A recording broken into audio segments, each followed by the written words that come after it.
ሰላም እንዴት ናችሁ? ሁሉም ሰላም። አንድ አጭር ታሪክ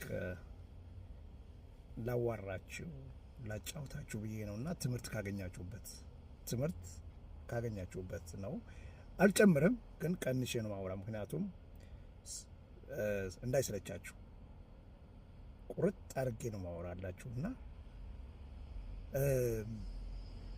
እኔ ባለሁበት ሀገር የጓደኛ ከኔ ጋር የሚሰራው የደረሰበትን ነገር ነው ማጫወታችሁ።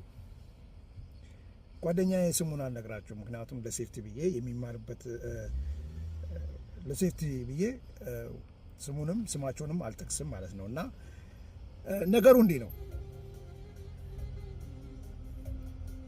እነዚህ የኔ ጓደኛ ኢትዮጵያ እያለ ዩኒቨርሲቲ ተማሪ ነው፣ ጎበዝ ተማሪ ነውና ጓደኛ ያዘ፣ ፍቅረኛ ያዘ፣ ተጋቡ። ሁለቱም እየተማሩ ናቸው። ሁለቱም በፕሮግራም የሚሄዱ፣ ሁለቱም የሚተማመኑ፣ በጣም ደስ የሚሉ፣ በፕሮግራም የሚሄዱ የሚዋደዱ ናቸው። እሱ ኤርትራዊ ነው፣ እሷ ኢትዮጵያዊት ናት። ሁለቱም ወደ አሜሪካ ለመሄድ ዲቪ ይሞክሩ ነበር በተከታታይ ጊዜ፣ ግን አልተሳካላቸውም። አጋጣሚ በሆነ ካምፓኒ ሞክሮ እሱ ዩኬ ውስጥ ያ ጥሩ ካምፓኒ ነው፣ እኔ ያለሁበት ስራ እዛ ቪዛ አግኝቶ ወደዚህ መጣ ማለት ነው። እና ካምፓኒው ደግሞ ቤተሰቦችን ለመውሰድ የራሱ ፕሮሰስ እና የራሱ ጊዜ ታይም ስላለው ያን ስራ ጀምሮ ያለ አሁን ከመምጣቱ በፊት ከሚስቱ አንድ ልጅ ወልዷል። እና እየሰራ ያለን አፍቆት አለ። በቪዲዮ ኮል ይገናኛሉ፣ ልጆቹን ያያል። እና በሁለተኛው ከአመት በኋላ እንደገና ሄደ ማለት ነው። ሄዶ አይቷት ፕሮሰስ ነው ያለው። በዛ መካከል እንደገና አርግዛ እሱ ይመጣል፣ ፕሮሰሱ ይቀጥላል። አሁንም ፕሮሰሱ ስላላለቀ እንደገና ኢትዮጵያ ተመልሶ ይሄዳል። ከነሱ ጋር አሳልፎ እንደገና ሶስተኛ ልጅ አስረግዞ ይመለሳል። በዚህ መካከል እያለ ፕሮሰሱ አሁን አልቆለት ሁሉንም ነገር የሚያደርገው በጠበቃ ነው። የራሱ ሶሊስተር አለው። ኤቭሪቲንግ በትክክል በህጋዊ መንገድ የሚሄድ ሰው ነውና ጠንቃቃ ሰው ነው። እሷም ጠንቃቃ ናት። በትዳራቸውን የሚያከብሩ እውነተኛ ሰው ናቸው። በመጨረሻ ኢትዮጵያ ይሄዳል። የቀረው አንድ ነገር ነው፣ ዲኤንኤን ብቻ። አሁን እሱን ዲኤንኤን ለማድረግ ልጆቹንና ሚስቱን ይዞ ኢንግላንድ ኤምባሲ፣ ብሪቲሽ ኤምባሲ ይሄዳል። አድርጎ ጨርሶ አሁን እሳው ንብረታቸውን ይሸጣሉ። ምክንያቱም ኤቭሪቲንግ አልቋል፣ ሁሉንም አልቋል። ንብረታቸውን፣ መኪናቸውን፣ ሁሉንም ነገር ሸጠው ልክ ከዚህ ወደ አየር ሲሳፈሩ መኪናቸውን፣ ቤታቸውን፣ ቁልፉን ሁሉ ሊያስረክቡ ገንዘቡን ኦልሬዲ ወስደውታል። በዚህ መሃል ላይ እነሱ ሾፒንግ ይሄዳሉ፣ ሚስትና ልጆች። አባት ደግሞ የዲኤንኤን ውጤት ሊያመጣ ይሄዳል። ይዞት መጣ ውጤቱን። ልጆቹም ከሾፒንግ መጡ።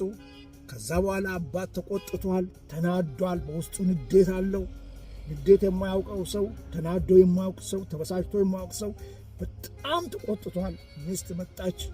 ሰላም ስትለው እሱ ሰላምታ ሰጣትም። ምን ሆን ካለችው መነጋገር አለብን አለ። የግድ ነው እንግዲህ መነጋገር። ከዛም በኋላ ልጆቹ ወደ ውስጥ ይግቡ ተባለ። ልጆቹን ሰራተኛ ግቢ ተባለች። ከዛን አንድ ጥያቄ ጠየቃት። ሁለተኛው ልጅ የማን ልጅ ነው? እሷም ደነገጠች። ያንተ ነው አለችው። ቢኮዝ እሷ የምታውቀው እሱም ብቻ ነው። ኖ የኔ አይደለም ዲኤንኤን እዩ ብሎ አሳያት። እሷ ኖ አለች። አሁን የተማሩ ስለሆኑ ሰዎች አንድ ነገር እዚህ ጋር ተረዱ። ሰው በንዴቱ መካከል ሲናደር ሲበሳጭ ራሱን ኮንትሮል ስለማያደርግ ምን ያስፈልገዋል? እረፍት። ያችን የንዴትና የቁጣ ታይምን ምን ማድረግ አለበት? ጊዜ መውሰድ ማሳለፍ አለበት። እና ይሄ ሰው ያንን አደረገ። ሄዶ አሁን መነጋገር ስለማልችል እተኛለሁ ብሎ ሄደ። ሚስትም ያንን ማድረግ ስለማልችል ብላ እተኛለሁ ብላ ሄደች። በዛው መሸ።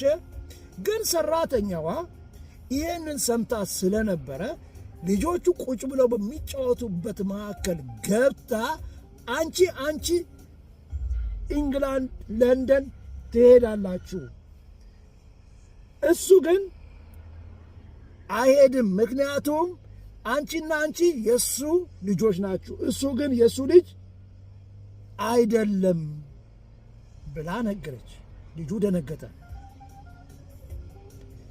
አያችሁ፣ ተደብቃ የሰማችውን ሄዳ ለልጁ ደግሞ በሚያስደነግጥ ዜና ነገረችው። ሁሉም ተኝተዋል። አሁን ጠዋት ሲነጋ ሚስት ትነሳለች፣ ሰራተኛም ትነሳለች፣ ቁርስ ያዘጋጃሉ። ቁርስ ከተዘጋጀ በኋላ ሂጂና ባሌን ጥሪው ትላታለች። ባል ሊጠራ ሲሄድ አልጋ ላይ የለም፣ ሌሊት ወጥተዋል ማንም ሳያየው። ልጆቹ ሁለቱ ሴቶች ልጆች ተጠሩ፣ መጡ። የወንዱ መኝታ ቤት ሲኬድ ወንዱ ልጅ ሞቷል። ሰራተኛ ትላለች፣ ፖሊስ ይጠራል፣ ፖሊስ ይመጣል። ከዛም በኋላ ባል ቼክ ሲደረግ የለም። ስለዚህ ጎሎት ጠፋ ተብሎ ፖሊስ እሱን ፍለጋ ይሄዳል። ባይዘው ለማሳጠር ፖሊስ ያገኙታል፣ ይመጣል። ልጅን ገደልክ አልገደልኩም እንደሞተም አልሰማም እናንተ ትነግሩኛላችሁ ብሎ ደነገጠ። እኔ አንተ የት ሄደ ነበር? ቤተ ክርስቲያን ሄዶ ያለውን ውስጡ ያለውን ንዴት ለመተንፈስ ለማውጣት ከአምላኩ ጋር ሊነጋገር በሌሊት ቤተ ክርስቲያን ሄዶ ነበር። ለካ ሲመጣ እሱ አልገደለውም። ታዲያ ማን ገደለው? ለማሳጠር ያክል ልጁ ሰራተኛዋ ስትነግረው በጣም ተናዷል። የአሜሪካ የእንግላንድ የመምጣት ፍላጎት፣ ለንደን የመምጣት ፍላጎት ውስጡ በጣም ሙሉ ነበር። አባትና እናቱም የእሱ እንደሆኑ ያውቅ ነበር። አሁን የተነገረው ነገር እውነት ነው ወይስ የሚል በቃ ውስጡ ቁጭት አደረና ቀጥ ብሎ ወደ አባቱ ነው ሄደው። አንተ አባቴ አይደለም ወይ አለው። ሂድና እናትህን ጠይቅ አለ። ይሄ ለእሱ አደገኛ መሰለው። እናቱ ጋር ሄዶ እውነት ነው ወይ አባቴ አይደለም ብሎ ሲጠይቃት ምን አውቅልሃለሁ ሂድ ከዚህ ገፊ ምናምን ብላው ሰድባው አባረረችው።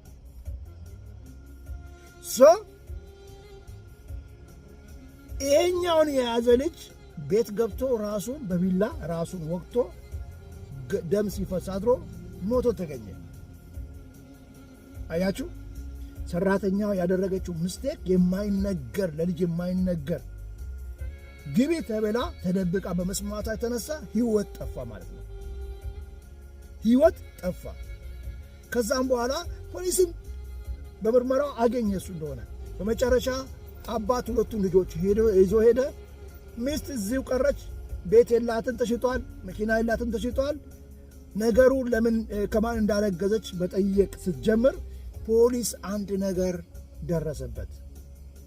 ልጁ የአጎታ ነው። እንዴት የአጎታ ሊሆን ቻለ? መጠጥ አንድ ላይ ቤት እየጠጡ እያለ አጎቷ እሷ ሽንት ቤት ስትሄድ መጠጥ ውስጥ የእንቅልፍ ክኒን አስገብቶ ከባድ እንቅልፍ እንድተኛ ካደረገ በኋላ ተገናኛ፣ ስጋዊ ርክክብ አደረጋት። አጎቷ የራሷ አጎት። ከዛ ያዛኛው እርግዝና በዛ የተነሳ ነው። አያችሁ፣ አጎቷ አሁን ለፍርድ ቀርቧል። አጎቷ አሁን አንድ ልጅ ገደለ፣ በሱ የተነሳ አንድ ልጅ ሞተ፣ ትዳር ተበተነ፣ ሚስት የሆነ ነገር ሆነች፣ ህይወት አበላሸ። ለ5 ደቂቃ ስሜት ብሎ። ስለዚህ ይሄ ቤተሰብ በሰራተኛዋና በአጎት የተነሳ ምን ሆኑ? ተበተነ። እናንተ እስኪ ይህንን ምን ትላላችሁ? ማን ላይ ትፈርዳላችሁ?